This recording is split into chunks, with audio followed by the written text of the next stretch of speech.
우리 사도신경으로 신앙 고백하심으로 6월 29일 화요일 새벽 기도회를 시작하도록 하겠습니다.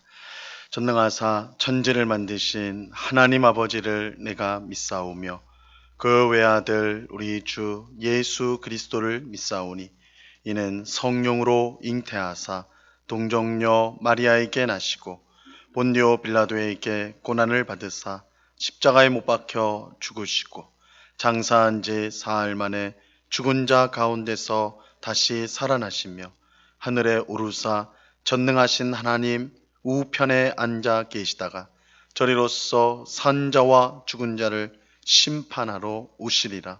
성령을 믿사오며 거룩한 공예와 성도가 서로 교통하는 것과 죄를 사하여 주시는 것과 몸이 다시 사는 것과 영원히 사는 것을 믿사옵나이다. 아멘.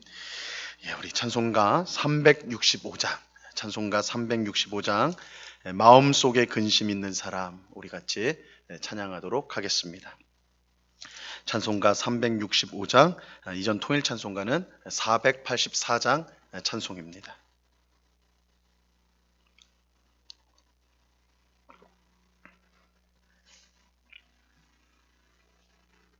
찬송가 365장 마음속에 근심 있는 사람 우리 같이 찬양하도록 하겠습니다. 마음속에 근심 있는 사람 주 예수 앞에 달려오라. 슬픈 마음 있을 때라도 주 예수께 아뢰라.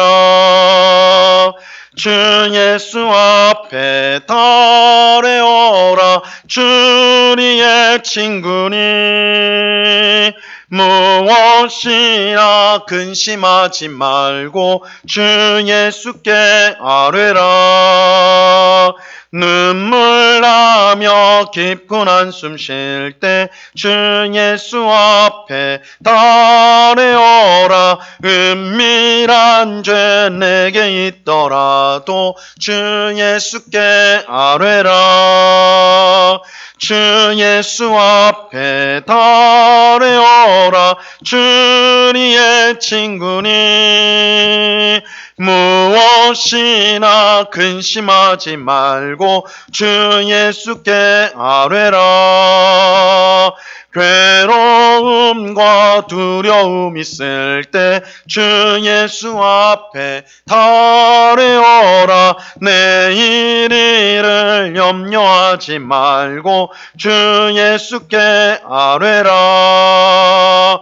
주 예수 앞에 달려오라. 주리의 친구니 무엇이나 근심하지 말고 주 예수께 아뢰라. 죽음 앞에 겁을 내는 자여 주 예수 앞에 달려오라. 하늘나라 바라보는 자여 주 예수께 아뢰라. 주 예수 앞에 달려오라. 주리의 친구니 무엇이나 근심하지 말고 주 예수께 아뢰라. 아멘. 같이 기도하겠습니다. 참 좋으신 아버지 하나님, 저희들을 오늘도 단잠에서 깨워주시고 우리의 발걸음을 기도의 자리로 인도하여 주심을 감사합니다. 우리 주님께서도 습관을 쫓아 새벽에 밤에 한적한 곳을 찾아 홀로 주님 앞에 기도에 힘쓰셨던 것을 우리가 기억합니다. 아버지 하나님, 우리 성도의 참된 힘이 주님 앞에 우리의 모든 것을 아뢰는 것이요 또한 주님의 능력과 은혜를 힘입는 것임을 우리로 하여금 알게 하여 주사 예수님처럼 늘 기도에 힘쓰는 저희가 되게 하여 주옵소서. 염려하기 전에, 근심하기 전에 먼저 주님 앞에 나아가 엎드려 주님의 도우심을 구하고 인도하심을 구하며 참으로 하나님께서 우리를 사랑하시며 우리를 향한 가장 복된 계획과 뜻을 갖고 계심을 기도함으로 더욱더 확신하며 그렇게 주님 앞에서 살아가는 주의 백성들이 다 될 수 있도록 꼭 붙잡아 주시옵소서. 오늘도 귀하고 복된 날을 주셨습니다. 그저 주어진 하루가 아니라 어쩌다 주어진 하루가 아니라 하나님의 귀하신 뜻 가운데 주어진 복된 하루인 줄로 믿사오니 오늘도 우리의 삶 가운데 하나님의 뜻을 이루시며 우리를 통하여 하나님 영광 받아 주시옵소서. 아버지 하나님, 이 시간에 주의 말씀을 듣고자 합니다. 예수님께서 감람산 겟세마네에서 간절히 기도하셨던 말씀을 통하여 오늘 우리에게 주시는 말씀을, 교훈을 우리 마음에 잘 새길 수 있는 복된 시간 될 수 있도록 은혜를 베풀어 주시옵소서. 감사하오며 예수 그리스도 이름으로 기도드리옵나이다. 아멘. 우리 하나님 말씀을 다 같이 봅니다. 우리 어제 살펴본 본문과 같습니다. 누가복음 22장 39절로 46절까지의 말씀을 우리가 보도록 하겠습니다. 누가복음 22장 39절로 46절까지의 말씀입니다.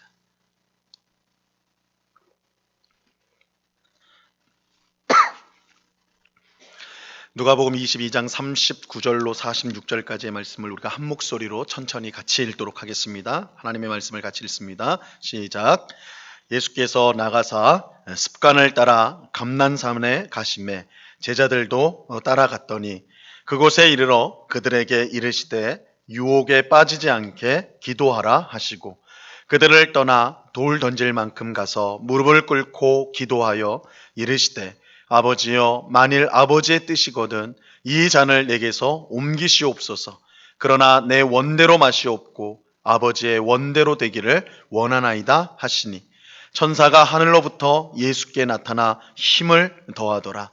예수께서 힘쓰고 애써 더욱 간절히 기도하시니 땀이 땅에 떨어지는 핏방울같이 되더라. 기도 후에 일어나 제자들에게 가서 슬픔으로 인하여 잠든 것을 보시고 이르시되 어찌하여 자느냐, 시험에 들지 않게 일어나 기도하라 하시니라. 아멘. 어제 새벽에 이어서 오늘도 예수님께서 감람산 겟세마네 동산에서 드린 기도를 살펴보도록 하겠습니다. 예수님은 체포되기 전 제자들과 함께 겟세마네 동산에 가셔서 기도하셨어요. 이 성경은 예수님이 습관을 따라 가셨다 이렇게 말씀합니다. 이것은 예수님이 특별한 계기가 있을 때 이곳에 기도하러 오신 것이 아니라 자주 오셨다는 사실을 알려주고 있습니다. 예수님은 하나님의 아들이시지만 무엇을 하든 먼저 하나님 아버지께 기도하였습니다. 예수님은 자기의 뜻과 계획을 따라 살지 않고 언제나 하나님의 뜻을 먼저 구하셨습니다. 그런 예수님에게 가장 큰 시련을 앞에 두고 기도하러 나오신 것은 너무나 당연한 일이라 할 수가 있습니다. 예수님은 곧 있을 십자가 죽음을 피하게 해달라고, 만약 그것이 하나님의 뜻이라면 피하게 해달라고 기도하셨어요. 죄를 모르시는 예수님께서 죄를 대신 짊어지시고 하나님께 심판을 받는다는 것은 우리가 상상할 수 없는 큰 고통이었습니다. 영원 전부터 사랑을 나눈 아버지 하나님으로부터 심판을 받아 잠시에 불과하지만 아버지로부터 떨어져야 한다는 것은 예수님으로서는 견딜 수 없는 고통이었습니다. 하지만 예수님은 십자가 죽음을 피하게 해달라고 기도하신 후에 곧바로 내 원대로 마시고 아버지의 원대로 되기를 원한다라고 그렇게 말씀하셨어요. 예수님은 끝까지 자기의 뜻이 아닌 하나님의 뜻을 앞세우셨습니다. 그것은 하나님의 뜻이, 하나님 아버지의 뜻이 언제나 선하고 복되다라는 것을 믿었기 때문입니다. 그런데 오늘 본문은 예수님이 얼마나 간절하고 처절하게 기도하셨는지 우리에게 생생하게 보여주고 있어요. 오늘 본문 43절과 44절 말씀에 보시면요, 천사가 하늘로부터 예수께 나타나 힘을 더하더라. 예수께서 힘쓰고 애써 더욱 간절히 기도하시니 땀이 땅에 떨어지는 핏방울같이 되더라. 이렇게 말씀합니다.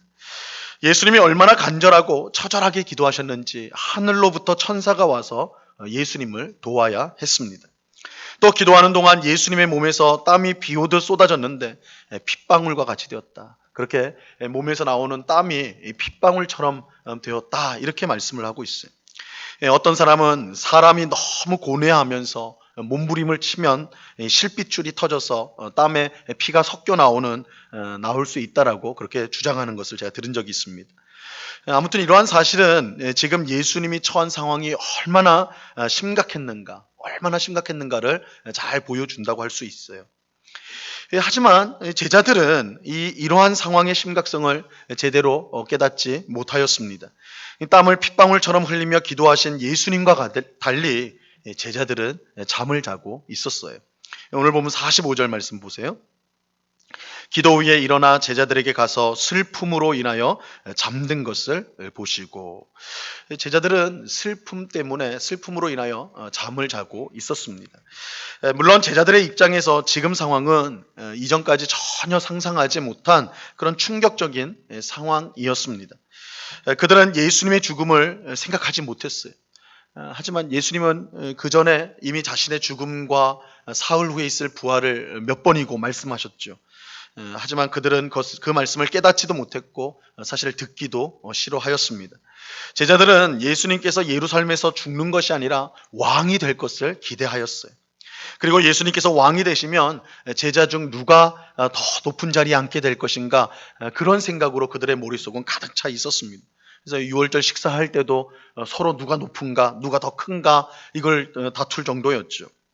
하지만 예수님은 불법자가 되어 처형을 당하고 제자들은 불법자와 함께한 동료, 친구로 여겨질 상황에 지금 처하게 된 것입니다. 전혀 생각하지 못한 충격적인 상황이죠. 이런 상황에서 그들이 슬픔으로 인해 잠들었다라는 것은 어느 정도 이해할 수가 있죠. 자신들이 전혀 예측하지 못한, 생각지 못한 상황이 왔을 때 너무 큰 근심으로 인해서, 슬픔으로 인해서 잠들었다. 그렇게 우리가 이해할 수 있을지 모르겠어요. 하지만 예수님은 그들에게 이미 유혹에 빠지지 않게 기도하라고 말씀하셨어요. 예수님도 감당하기 어려운 시험이라면 제자들은 말할 것도 없겠죠. 그렇다면 예수님처럼 그들도 간절하게 기도하는 것이 마땅할 것입니다. 그래서 예수님은 잠들어 있는 제자들에게 다시 한번 기도하라고 말씀을 하십니다. 46절 말씀 보세요. 이르시되 어찌하여 자느냐, 시험에 들지 않게 일어나 기도하라 하시니라. 예수님은 자신과 제자들이 곧 겪게 될 끔찍한 이 시험과 시련에서 이길 수 있는 유일한 방법은 기도밖에 없음을 알고 계셨습니다. 그래서 예수님은 제자들에게 시험에 들지 않게 기도하라 이렇게 말씀하셨어요. 기도 외에는 시험을 이길 힘이 없기 때문입니다. 여러분, 우리가 인생을 살다 보면 여러 가지 고난과 시험을 당하게 돼요. 우리 중 어느 누구도 이 고난과 시험에서 예외인 사람은 없습니다. 하나님의 아들이신 예수님조차 고난과 시험을 받으셔야 했다면 우리는 말할 것도 없겠지요. 근데 문제는 우리 삶에 수시로 닥쳐오는 고난과 시험을 우리 힘으로 이길 수 없다는 사실입니다. 물론 어떤 고난과 시험은 마치 감기를 앓듯이 쉽게 지나가기도 해요. 하지만 어떤 것은 순식간에 우리의 삶을 망가뜨리는 그런 큰 시험과 그런 시련이 오기도 한다는 것이죠. 얼마 전에 아는 분과 통화를 했는데 그렇게 건강했던 자녀가 순식간에 쓰러지는 바람에 갑자기 어떤 증상도 없는데 쓰러지는 바람에 급히 병원에 가서 수술을 받았고, 그런데 수술이 했음에도 불구하고 한쪽이 마비가 되어서 몇 년간은 재활을 해야 된다, 이런 상황에 처했다는 소식을 들었어요. 이 일로 그 자녀뿐만 아니라 온 가족이 깊은 수렁에 빠지게 되었어요. 누가 이런 일이 있을까? 누가 내 자녀에게, 나에게 이런 일이 있을까? 생각을 못했죠. 행복했던, 평안했던 가정이 한순간에 하루아침에 수렁에 빠지게 된 것입니다. 여러분, 우리 중 어느 누구도 앞일을 알지 못해요. 야고보서 4장 13절에 보면 내일 일을 너희가 알지 못하는도다. 너희 생명이 무엇이냐? 너희는 잠깐 보이다가 없어지는 안개니라. 이렇게 말씀해요. 1년은 고사하고 당장 내일 무슨 일이 일어날지 모르는 것이 우리 인생입니다.